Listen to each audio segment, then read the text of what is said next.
Bonjour à tous, merci d'être présents aujourd'hui pour ma conférence qui va parler de web performance et notamment des Core Web Vitals, les métriques de Google. On va voir ensemble 5 problématiques de performance et comment les corriger de façon concrète en voyant notamment comment fonctionne le navigateur par rapport à ces problématiques. Me concernant, je suis Erwan Boyer, expert en web performance. Je suis notamment développeur front-end, j'interviens notamment sur du WordPress, mais également sur tous les autres CMS. Je suis certifié Opquast, qui est une certification très intéressante pour toutes les personnes qui évoluent dans le web, notamment qui permet d'assurer qu'on maîtrise ce qu'on appelle la qualité web. On va en parler par la suite. Et je suis le fondateur de l'agence Web Performance, qui est une petite agence spécialisée dans la web performance. On fait notamment de l'audit, de l'optimisation et de l'accompagnement à l'amélioration de la performance. Avant d'entrer dans le vif du sujet et d'aborder nos problématiques de performance, on va voir quel est le lien entre web performance et SEO. Il y a dans le SEO une croyance forte que la web performance est une discipline qui fait partie du SEO. Je vais me faire un plaisir de remontrer l'ensemble de ce qu'on peut faire en tant qu'expert en web performance et de replacer les différentes notions, les différents impacts qu'on peut avoir dans leur contexte plus global. Donc, quand on a une démarche de web performance, il y a effectivement un impact sur le SEO, alors qui est variable, qui est discutable. On sait que Google n'a pas toujours eu le même discours à ce sujet-là, mais en tout cas, on sait aujourd'hui que faire de la web performance peut avoir un impact dans certains cas de figure sur le SEO et impacter les positions dans les pages de résultats de Google. Mais ce n'est pas le seul impact de la web performance. On sait également, et là on a en revanche des études très poussées, on sait qu'il y a des impacts sur le business, sur les métriques liées directement à l'activité, sur des taux d'engagement, de conversion, sur des ajouts au panier. Et donc on a un impact direct sur le business, le chiffre d'affaires. Et ensuite, on a deux autres impacts, notamment une réduction de l'empreinte carbone. On sait qu'avoir un site plus performant génère moins d'émissions de gaz à effet de serre et un côté résilience accrue, où en gros, on va avoir des sites en travaillant sur la stack technique, en s'assurant qu'on maîtrise ce qu'on fait. Dans une optique de performance, on va avoir des sites qui vont être plus durables, plus faciles à maintenir. En tant qu'expert en web performance, on travaille à la fois sur le back-end, donc sur le serveur, l'hébergement, et sur le front-end. Donc c'est ce qu'on voit dans le navigateur en lui-même. Le fait de travailler sur ces deux aspects, qui est complémentaire, permet d'améliorer l'expérience utilisateur. Et là, on voit que la notion est entourée en bleu parce que notre objectif, et notre objectif premier quand on fait de la web performance, c'est d'améliorer l'expérience utilisateur. Et on ne vise, dans un premier temps, pas autre chose. Et c'est via cette amélioration de l'UX qu'on va avoir un impact sur le SEO à travers la mesure des Core Web Vitals. C'est parce qu'on a ces métriques aujourd'hui qui sont calculées dans les données terrain, dans le Chrome User Experience Report via Google Chrome, que l'expérience utilisateur a un impact sur le SEO. Et si elle n'existait pas, on n'aurait pas cet impact en grande partie, puisque comme vous le voyez, il y a un deuxième impact. On sait également qu'avoir un site performant, notamment sur les notions relatives au temps de réponse serveur, à la métrique TTFB, permet d'optimiser le crawl budget. En gros, si vos pages sont plus rapides à charger, Google pourra en crawler plus, ce qui veut dire que dans les pages de résultats de Google, vous aurez soit plus de pages, soit des pages plus fraîches. Donc dans tous les cas, ce sera positif d'un point de vue SEO. Et donc là, avec ce qu'on voit ici, on a finalement toutes les relations qu'on a entre la web performance et le SEO. Et comme je le disais, la web performance, ce n'est pas que du SEO, et ce qu'on voit là, c'est tout le reste finalement, toutes les autres notions, tous les autres impacts. C'est la première fois que je présente le sujet de cette façon-là. Et l'objectif, c'est vraiment de retracer finalement les impacts et pour arriver jusqu'à l'objectif final. Et globalement, on a, par rapport à nos clients en tant qu'agence web performance, on a la moitié du temps des clients qui viennent vers nous pour des problématiques de SEO, donc via les Core Web Vitals. L'autre moitié du temps, des clients qui viennent vers nous parce qu'ils ont des objectifs business, ils veulent faire davantage de chiffre d'affaires, mieux convertir, avoir davantage d'engagement. Et on a les deux autres aspects qui sont quand même beaucoup moins souvent un facteur de motivation pour les clients. Et c'est rarement des choses qui vont générer une démarche d'optimisation de la performance, même si c'est des impacts qui sont là aussi bien mesurables et concrets. On a parlé de web performance, mais la web performance n'est pas une fin en soi, il y a d'autres disciplines dans le web. Et la web performance fait partie d'une discipline un peu plus large que j'appelle maîtrise de la qualité, et qu'on peut faire à côté d'autres démarches. La web performance, il il y a des experts, nous on fait des audits, etc. Mais il y a d'autres domaines en accessibilité, dans la confidentialité, la sécurité. On peut également faire des audits, faire appel à des experts et monter en qualité, monter en compétence sur ces sujets-là pour s'assurer qu'on maîtrise sa stack technique et qu'on propose, encore une fois, une expérience utilisateur de la meilleure qualité possible. Et pourquoi tous ces travaux sont importants? Pourquoi c'est essentiel de s'assurer finalement qu'on maîtrise cette qualité? Parce que, en fin de compte, c'est ce qu'il va y avoir entre vous et vos utilisateurs. Finalement, entre votre site internet et un utilisateur qui va venir naviguer sur votre site, l'utiliser, passer une commande, ce qu'il va voir, lui, de votre site, c'est qu'est-ce que me propose ce site-là en termes d'expérience? Est-ce que j'arrive à naviguer? Est-ce que si j'ai des déficiences visuelles, est-ce que le site me permet de l'utiliser? Est-ce que je me sens en sécurité sur le respect de mes données personnelles, sur la sécurité? Et finalement, c'est pour ça que tout ça est extrêmement important. On a ici une image avec Titouan, donc, qui est un avatar mid-journée qu'on a créé pour l'occasion. Il va y avoir, comme j'ai des slides quand même pas mal chargés, quelques idées clés qui vont apparaître de cette façon-là, et à chaque fois on aura Titouan qui sera mis en situation. Donc là, l'idée qu'on a ici, c'est que globalement, quand on a une démarche d'optimisation de la performance, on doit finalement s'assurer que les choix techniques qu'on va faire, notamment le choix de la stack, des outils, des scripts tiers, de l'hébergement, finalement, tous les choix qu'on va faire ne seront pas le fruit du hasard. Finalement, qu'on va comparer et qu'on va faire un choix éclairé en sachant les impacts, les effets, quels sont les points positifs, les points négatifs de tel et tel outil. Et ça, c'est vraiment une idée clé dans ce qu'on fait. Et la deuxième idée qui est importante, ici on a Titouan qui travaille sur le moteur d'un bateau, c'est qu'en tant qu'expert en web performance, on est avant tout des experts du fonctionnement des navigateurs. Et c'est pour ça qu'on a une analogie entre la navigation, la marine et la web performance, le navigateur web, parce que nous, en tant qu'experts, on met les mains dans le navigateur, on comprend comment il fonctionne et on sait ce qu'on doit déployer si on veut faire en sorte de corriger des problématiques pour que ça fonctionne au mieux. On a vu pour quelles raisons on doit faire de la web performance, les 4 raisons principales, les 4 impacts. On va voir maintenant pourquoi doit-on faire de la web performance, mais dans le sens pour quelles raisons est-on obligé, entre guillemets, de faire de la web performance? Qu'est-ce qui nous pousse? Qu'est-ce qui fait qu'on doit faire de la web performance? On a déjà fait l'expérience, j'ai déjà posé la question dans une salle, il y avait un petit peu moins de monde, mais globalement, je n'ai pas eu de bonne réponse. Et c'est des notions qui ne sont pas toujours connues et maîtrisées, et pourtant, ça a un impact majeur sur tout ce qu'on fait. Tout le travail que nous, on fait dépend de ça. Et la première raison pour laquelle on doit faire de la web performance, c'est parce qu'on est soumis, on est contraint avec des conditions réseau spécifiques, notamment en termes de bande passante et de latence. Quand on affiche une page web dans un navigateur, le navigateur va demander la page et les ressources au serveur et le serveur va les renvoyer. Forcément, cet échange-là, en fonction de la bande passante et des latences propres à chaque connexion, tous les utilisateurs ont une vitesse de connexion différente, eh ben, on aura un délai qui sera plus ou moins long. On a ici un plafond maximum 1 gigabit par seconde, c'est des délais qu'on peut atteindre, c'est le maximum, et encore ça reste assez théorique, mais qu'on atteint dans des data centers. Les gens, un utilisateur est très loin de ça, et il en est d'autant plus loin s'il est en 3G+, plutôt qu'en fibre optique. Et donc on a une grande variabilité aussi, 2 utilisateurs n'auront jamais la même expérience en termes de temps de chargement sur une page. Et la deuxième raison pour laquelle on doit faire de la web performance, la deuxième limite qu'on rencontre, c'est la capacité de calcul, la capacité de traitement. Globalement, on a des appareils avec lesquels on se connecte sur des sites internet. Ces appareils disposent de ressources CPU, de ressources mémoire, et tout ce qui va s'exécuter dans la page, notamment l'exécution des JavaScript et les phases de rendu. Le rendu, c'est comment je transforme mon code HTML, mon CSS, mon JavaScript en quelque chose de visuel à l'écran. Tout ça, ça consomme des ressources CPU. Il y a des calculs mathématiques, trigonométriques qui sont faits pour afficher les différents éléments. Et donc, là encore, en fonction des ressources CPU disponibles, du processeur, de l'appareil, on n'aura pas du tout les mêmes performances et on aura là encore des latences à l'affichage. Et concrètement, un visiteur qui va venir sur votre site avec un MacBook Air, avec une puce Apple, versus quelqu'un qui vient sur un vieux smartphone Android, il n'aura absolument pas la même expérience en termes de temps de chargement et de temps d'affichage de la page. Ce qu'il faut retenir par rapport à ça, c'est que globalement, on est complètement dépendant des ressources CPU et des ressources réseau. Et finalement, c'est pour ça, c'est les 2 seules raisons qui font qu'on doit faire en sorte d'avoir des sites rapides, des sites qui soient optimisés. Dans un monde où on aurait des connexions réseau illimitées avec des latences quasi nulles et des processeurs capables de traiter des volumes de données importants de façon instantanée, on n'aurait absolument pas besoin d'être là. On pourrait créer des sites qui pèseraient aussi lourd, il n'y aurait pas de limite de poids, pas de limite côté JavaScript, on pourrait exécuter tout ce qu'on veut et on aurait des pages qui s'afficheraient instantanément. Et donc moi, je ne serais pas là aujourd'hui pour vous parler.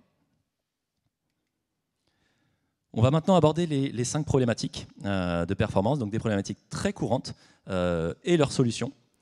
La première étant une problématique très courante. Souvent, quand on demande à quoi vous pensez quand on parle de web performance, on va nous dire les images. Oui, il faut des images qui soient légères, qui soient en WebP, etc.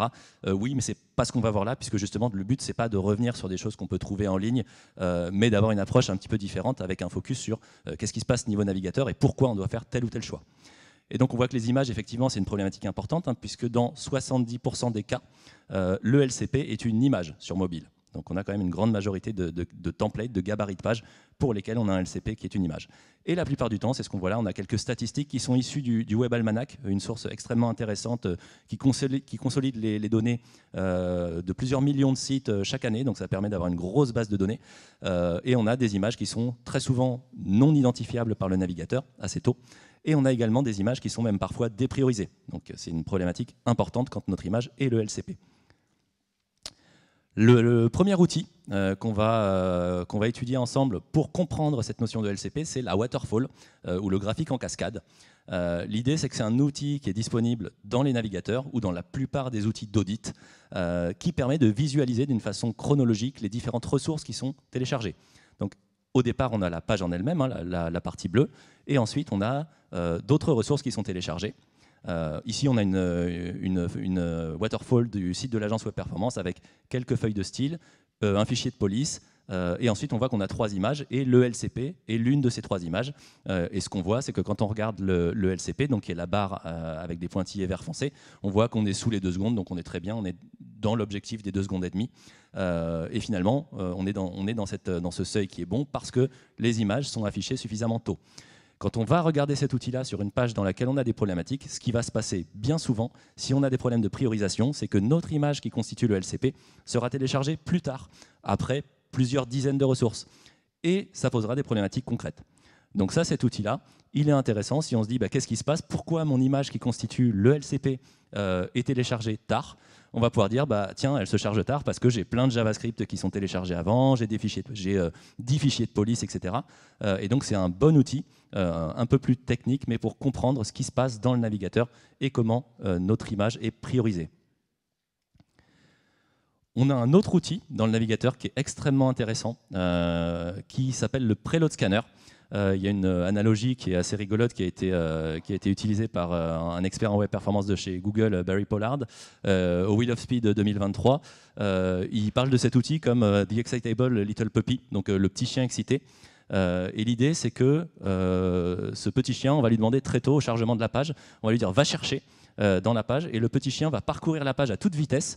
C'est un outil qui est très basique. Son seul rôle, c'est d'identifier dans le code HTML des pages toutes les ressources, les feuilles de style, les images, les JavaScript, les polices d'écriture éventuellement, tout ce qui est dans cette page, pour faire en sorte de pouvoir les télécharger, commencer leur téléchargement le plus tôt possible. Et donc c'est un outil qui permet notamment de contrer les problématiques qu'on peut avoir par rapport au blocage du rendu. Il permet au navigateur de continuer à travailler même quand il est bloqué. La principale contrainte de cet outil, c'est que le Preload Scanner ne lit que le HTML. Il n'est pas capable d'aller lire ni du CSS ni du JavaScript. Qu'est-ce que ça veut dire pour notre image qui constitue le LCP? Concrètement, ça veut dire qu'elle doit être identifiable. On a parlé d'images non identifiables. Une image identifiable dans le code HTML, ça veut dire quoi? Ça veut dire qu'elle doit être appelée via une balise HTML IMG, qui est le standard pour appeler une image. Donc on a dans cette balise IMG plusieurs attributs, la source, les attributs de dimension, un texte alternatif, important pour le SEO bien sûr, et ensuite on a un attribut loading eager, ou en tout cas pas de loading lazy. Le loading eager est simplement là pour dire qu'on ne veut pas du loading lazy, donc pas de lazy loading sur cette image, ce qui serait une dépriorisation. Et on utilise également, si on est sous WordPress, l'attribut complémentaire DataSkipLazy, qui est une convention, ce n'est pas la norme HTML, c'est une convention qui permet d'exclure cette ressource-là du lazy loading via les outils de lazy loading en JavaScript, les extensions comme WP Rocket, Perf Matters et d'autres. Si on veut aller plus loin, on a dit qu'on ne voulait pas que notre image soit dépriorisée, mais notre image, elle doit non seulement pas être dépriorisée, mais elle doit idéalement être surpriorisée. On doit faire en sorte, comme je disais, qu'elle soit téléchargée le plus tôt possible et visible dans notre waterfall très tôt. Pour ce faire, on va utiliser l'API Fetch Priority, qui est géniale, puisque via l'ajout d'un simple attribut, Fetch Priority High, on va pouvoir demander au navigateur de commencer le téléchargement de cette ressource dès qu'il la découvrira et de ne pas la mettre en file d'attente avec les autres ressources. Si jamais on est dans un cas de figure où on ne peut pas avoir notre image qui est appelée via une balise IMG, ça peut arriver quand on a certains templates dans lesquels on a notamment des background images en CSS, on va utiliser un preload, c'est extrêmement important. C'est le seul moyen de venir prioriser cette image-là. Comme je le disais, notre petit chien, il n'est pas capable d'identifier les images chargées en CSS, donc notre image en background CSS ne sera pas identifiée si on ne met pas en place un preload. Et là, on peut, sur ce preload, mettre en place également un fetch priority pour la surprioriser, s'assurer vraiment qu'elle est priorisée de façon maximale par le navigateur. On va maintenant parler de LCP, donc toujours notre Largest Contentful Paint, la principale métrique des Core Web Vitals, et cette fois-ci de police d'écriture. On a beaucoup de pages web qui utilisent des polices d'écriture, 82%, en sachant qu'elles sont la plupart du temps hébergées sur des domaines tiers. On a Google Fonts ou Adobe Typekit, qui sont des services d'hébergement très courants, et on a en moyenne sur une page web autour de 144 kilooctets de fichiers de police, ce qui est beaucoup. Ce qui est très important, données à nouveau issues d'un échantillon très large, donc on est sur des stats qui sont quand même assez exhaustives. On a ici Titouan qui nous dit que pour le navigateur, une page web, ça sert avant tout à afficher des informations textuelles. Et ça, c'est une notion qui est hyper importante.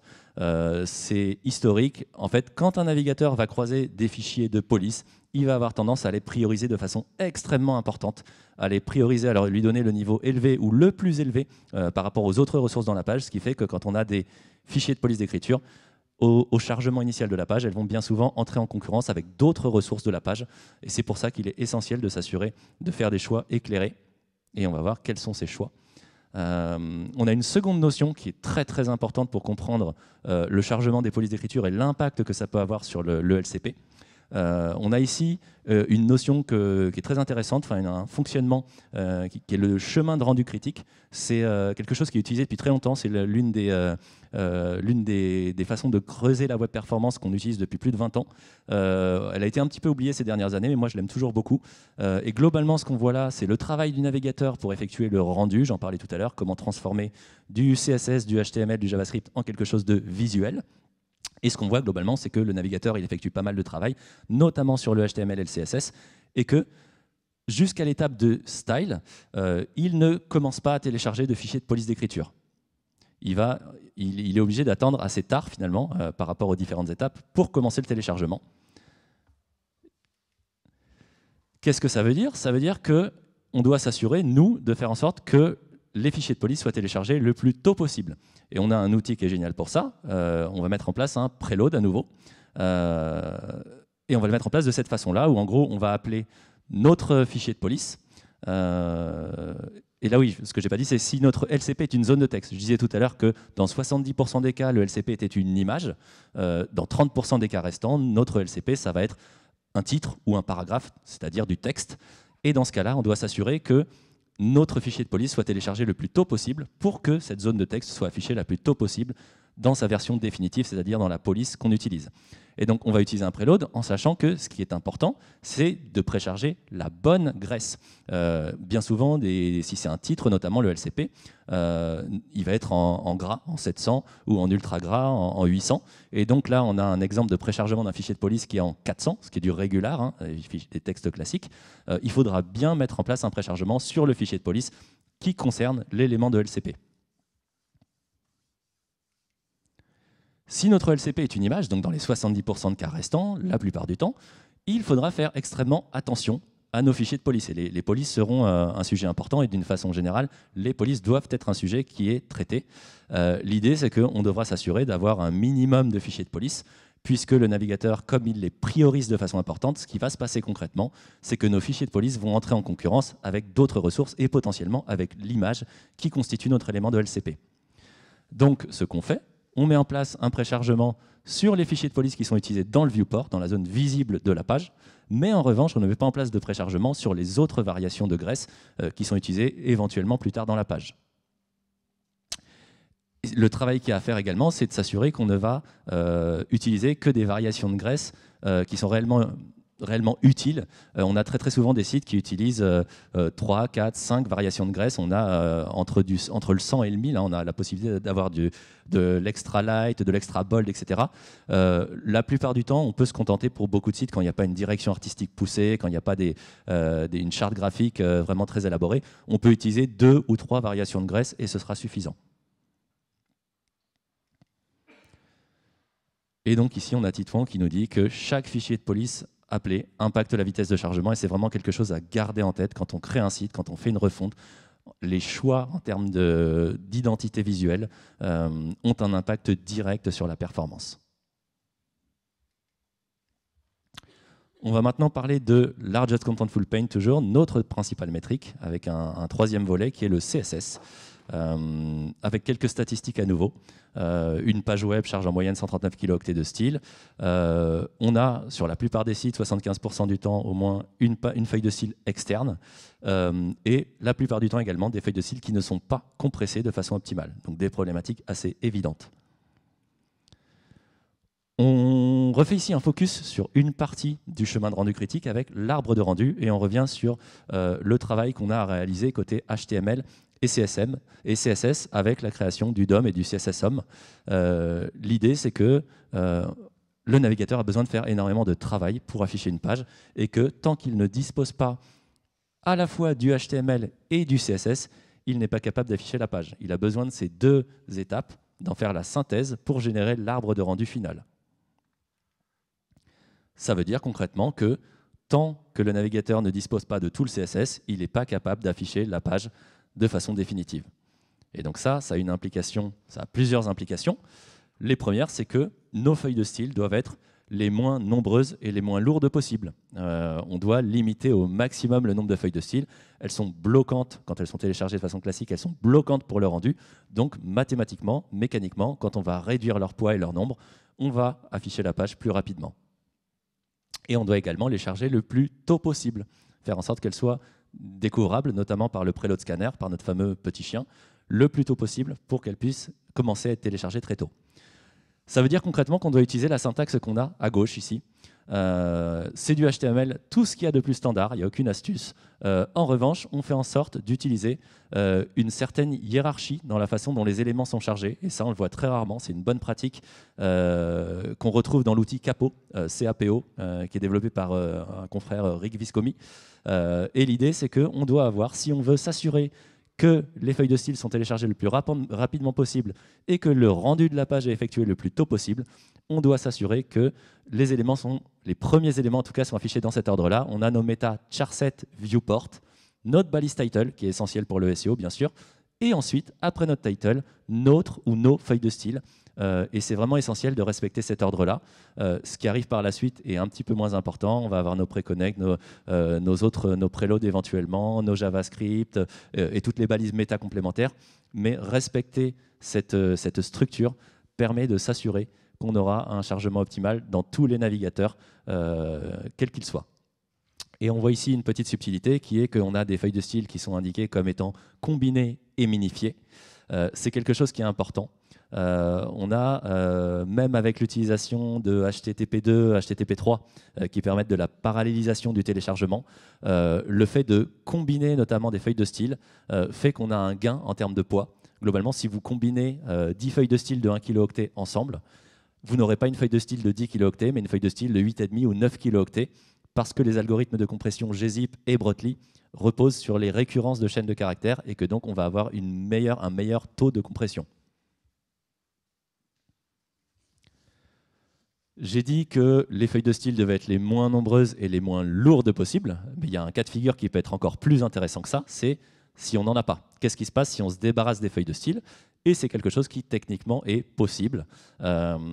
Pour notre LCP, notamment pour notre Largest Contentful Paint, si on retire nos feuilles de style qui sont bloquantes pour le rendu et qu'on intègre tous les styles directement en inline dans la page en elle-même, dans le code HTML, on va se retrouver dans un cas de figure optimal où on n'aura pas de feuilles de style bloquantes. Il faut faire extrêmement attention à ça parce que notre CSS peut représenter, on le voyait tout à l'heure, 144 kilooctets. Si on met nos 144 kilooctets de CSS dans la page, on va avoir des problématiques de poids de page et donc on va avoir des temps de réponse élevés et ça va être contre-productif. Donc quand on met du CSS en inline, on va utiliser des outils de type Remove Unused CSS, donc qui est une fonctionnalité qui permet globalement d'aller identifier avec un niveau de granularité très, très fin, page par page, quel est le CSS utilisé et de pouvoir venir l'injecter dans notre balise de style page par page.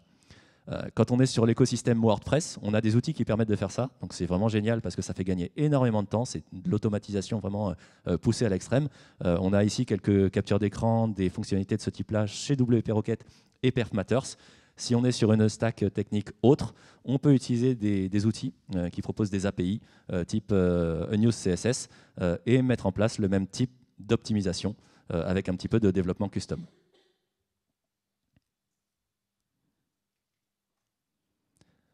On va maintenant parler d'une seconde métrique Core Web Vitals, seconde métrique de Google, qui s'appelle le CLS, Cumulative Layout Shift, et qui répond à la question « Ma page est-elle stable visuellement à son chargement et pendant la suite de son utilisation ?» C'est-à-dire, est-ce que j'ai des éléments qui ont bien un espace défini, ou bien est-ce qu'ils viennent se pousser les uns les autres, verticalement ou horizontalement, ce qui constitue une problématique en termes d'expérience utilisateur.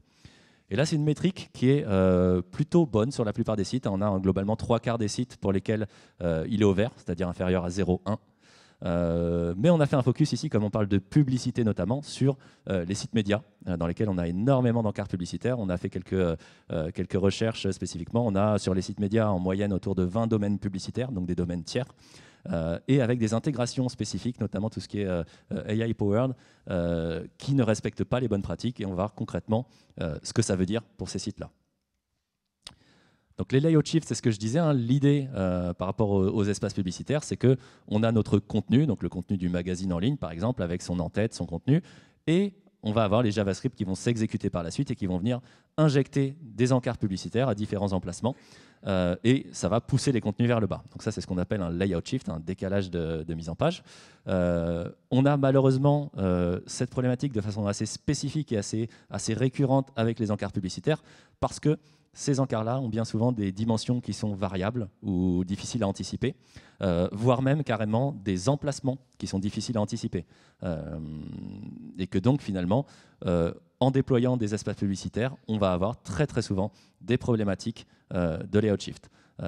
Les outils AI Powered dont je parlais promettent très souvent des améliorations des revenus du taux de clic en positionnant les éléments à l'emplacement le plus rémunérateur, ce qui est intéressant sur le papier, mais qui a des contreparties. Et donc, concrètement, qu'est-ce que ça veut dire pour nous ?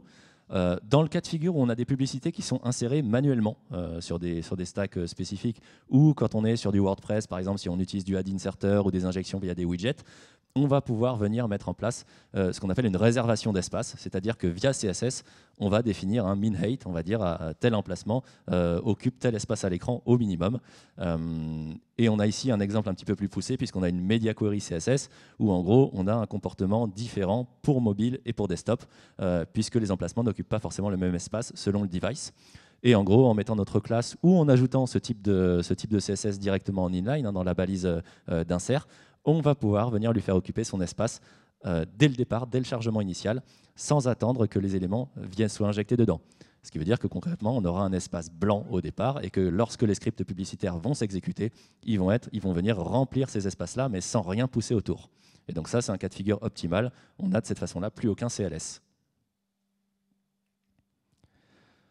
Dans le cas de figure des publicités insérées dynamiquement, ce que je disais tout à l'heure, on a beaucoup d'outils qui permettent de faire ça. Ici, on a des captures d'écran de Google Ads, donc l'un des outils les plus populaires. Hein. Google Ads propose plusieurs formats d'annonces automatiques, ce qu'il appelle, et notamment des formats encarts. Il y en a 3, hein, les bannières, annonces multiplex et recherche associée.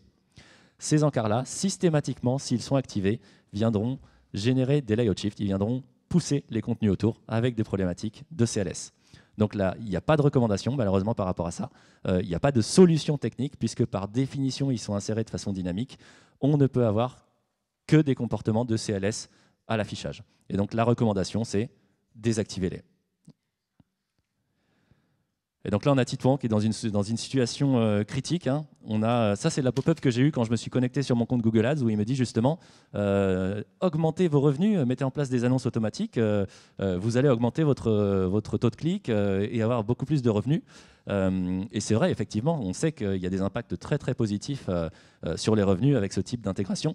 Sauf que Tython, il sait que de l'autre côté, s'il fait ça, il va avoir dans la Search Console Google, le même Google, qui va lui dire attention, vous avez 2500 pages avec des problématiques de CLS, il faut les corriger parce que vos Core Web Vitals ne sont pas au vert. Et donc là, malheureusement, c'est ce que je disais, il n'y a pas de solution technique, donc c'est un arbitrage à faire entre vos revenus et l'expérience de vos utilisateurs, en sachant que les deux peuvent être corrélés et que si vous avez des Core Web Vitals qui passent au orange ou au rouge, potentiellement, vous allez peut-être voir votre visibilité réduite.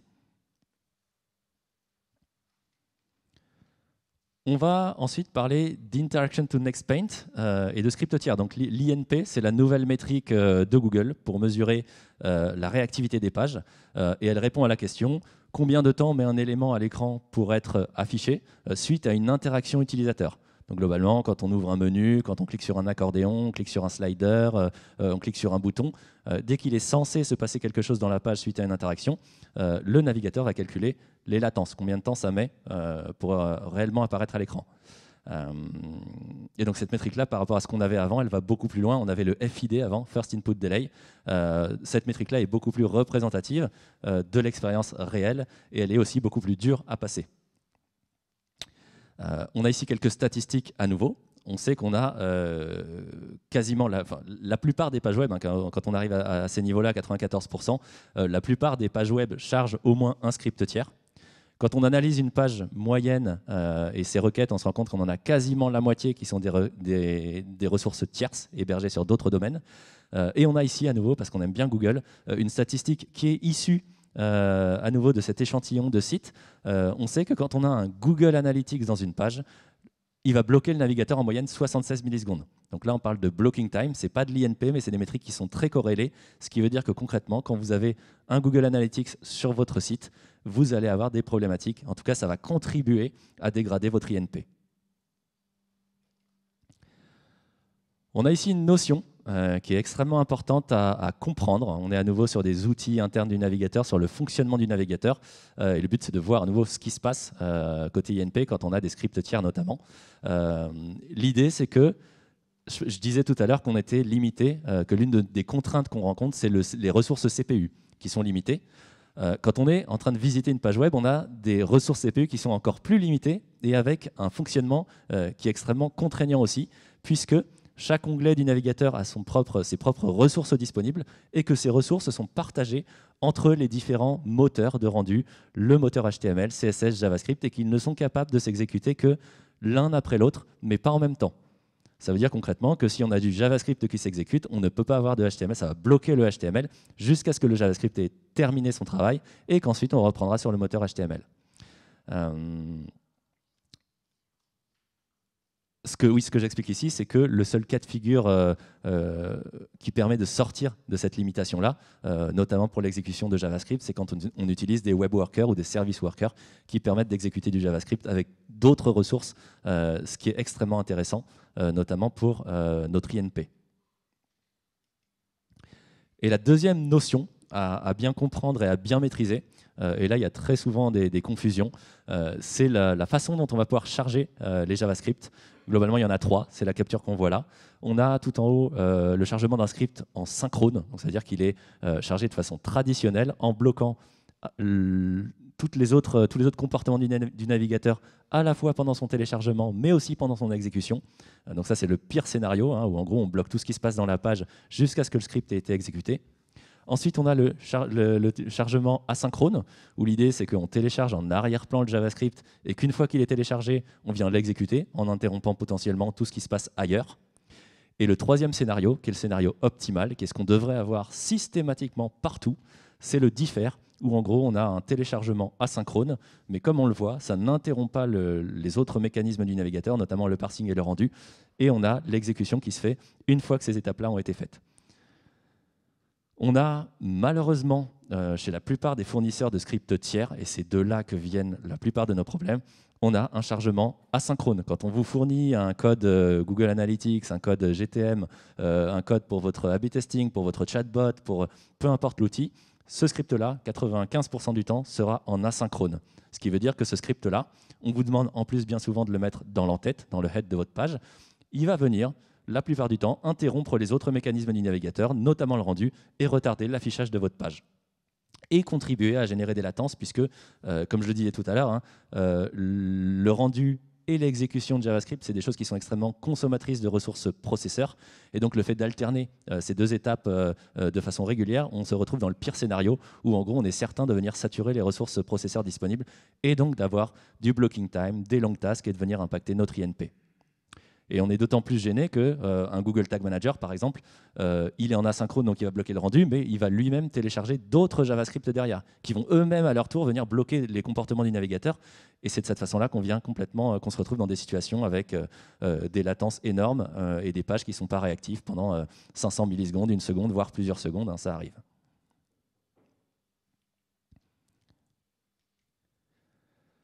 Qu'est-ce que ça veut dire concrètement? Ça veut dire tout d'abord qu'on doit se tourner vers des solutions les plus légères. Quand on parlait de Google Analytics, il existe des alternatives. Google Analytics, c'est un script de 50 ou 60 kilooctets. Il y a des alternatives qui font même pas 1 kilooctet et qui permettent de traquer des visites qui suffiront largement pour 3/4 des sites et qui sont en plus beaucoup plus user-friendly et qui sont conformes RGPD. Donc il y a beaucoup d'avantages. Et ce questionnement-là, on peut le faire sur tout. L'idée, c'est dès qu'on a un outil, on peut venir comparer pour choisir le plus léger, celui qui répond de façon très précise à nos besoins. Ensuite, on ne charge que ce qui est nécessaire. Il n'y a pas besoin, comme je le disais, chaque JavaScript qu'on va charger aura un impact.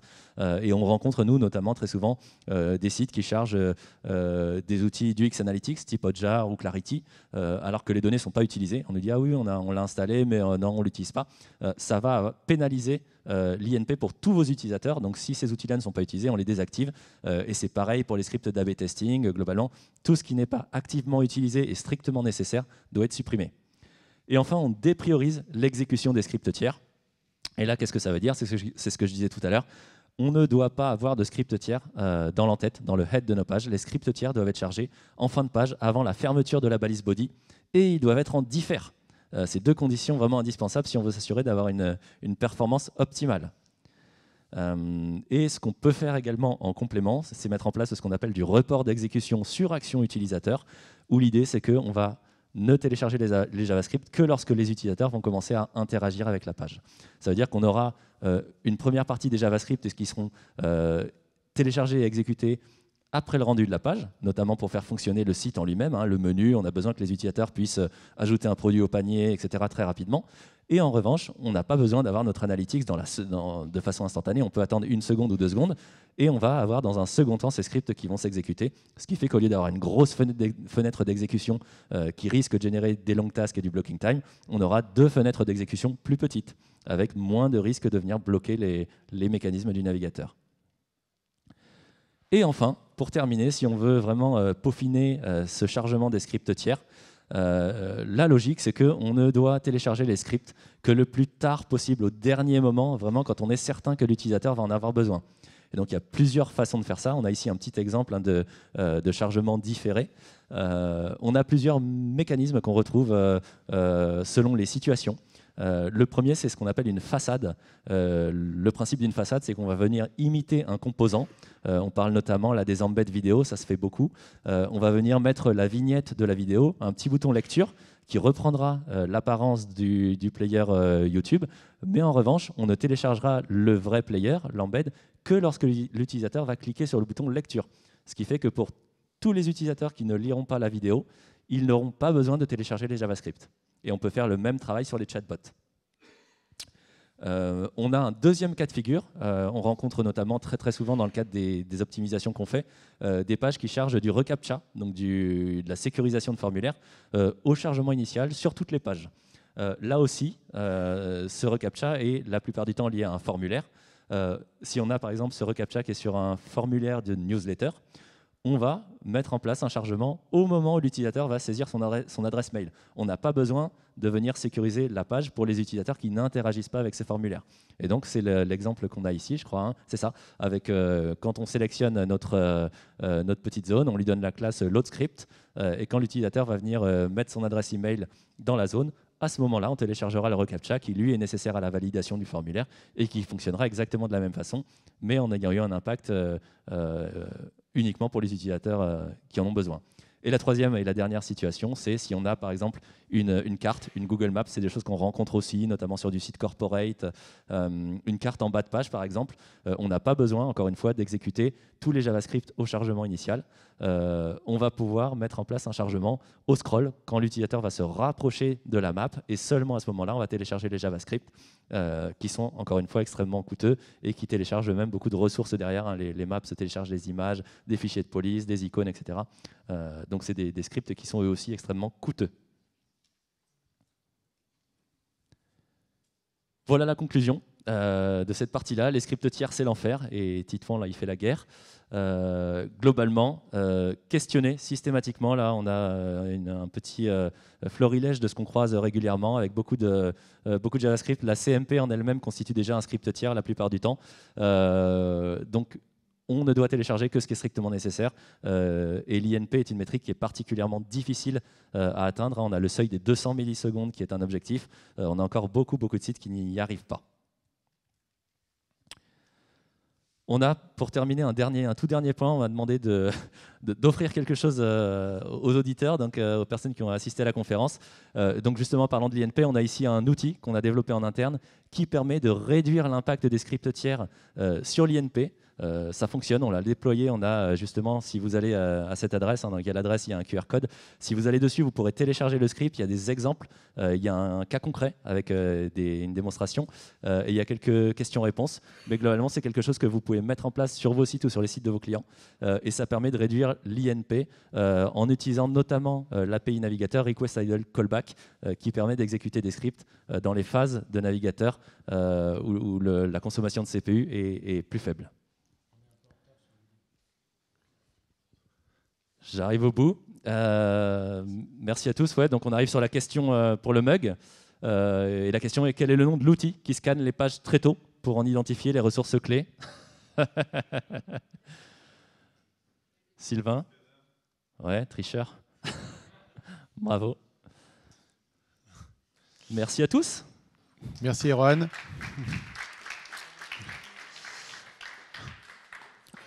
On va être un peu juste sur le timing, on va peut-être pouvoir prendre une question et ensuite, de toute façon, Erwan sera disponible pour répondre directement à toutes vos questions. Donc si jamais quelqu'un a là-bas.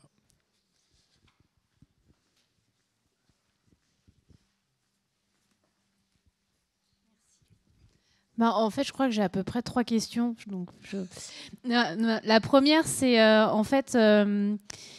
Déjà, merci, c'est hyper cool et tu nous files plein de ressources, c'est top. La première question, c'est, tu parlais du fait de télécharger le reCAPTCHA que après vraiment chargement. Qu'en est-il justement des bots qui nous envoient plein de spam? Est-ce qu'eux, ils arrivent à bypasser ou pas en faisant ça? Mon autre question, c'est sur la partie Maps. En fait, souvent, on le met aussi pour la partie référencement local. Pareil, est-ce que du coup, malgré le rechargement comme ça après coup, est-ce que du coup ça a un impact sur la partie ref locale ou pas? Ok, des questions intéressantes. Alors pour le reCAPTCHA, la logique n'est pas changée puisque si le formulaire est sécurisé à la base, ça veut dire que les outils pirates qui viennent soumettre du formulaire, à un moment ou à un autre, ils ont déclenché ce reCAPTCHA. Ça veut dire qu'ils chargent la page complètement. Et au moment où ils vont interagir avec le formulaire, s'ils fonctionnent en mode navigateur et pas en mode post via des scripts qui ne seraient pas dans le navigateur, ils n'auraient pas cette sécurisation. Donc finalement, ça veut dire que ces outils-là utilisent un chargement dans le navigateur et que donc ils interagissent même via des bots, mais en tout cas, ils interagissent avec la page, avec les zones de la page, quoi. Donc il n'y a pas d'impact. Et sur la partie référencement local, on aura toujours dans la page les éléments JavaScript, le div, etc. En revanche, on n'aura pas le script en lui-même. Et là, c'est une question dont je n'ai pas la réponse. Les navigateurs, normalement, effectuent un rendu. Quand ils viennent crawler les pages, il y a la seconde étape qui est l'étape de rendu. Donc logiquement, si le site est crawlé et qu'il est rendu par le navigateur, si on est sur une interaction, notamment à l'interaction utilisateur, on n'aura pas ces scripts de charger.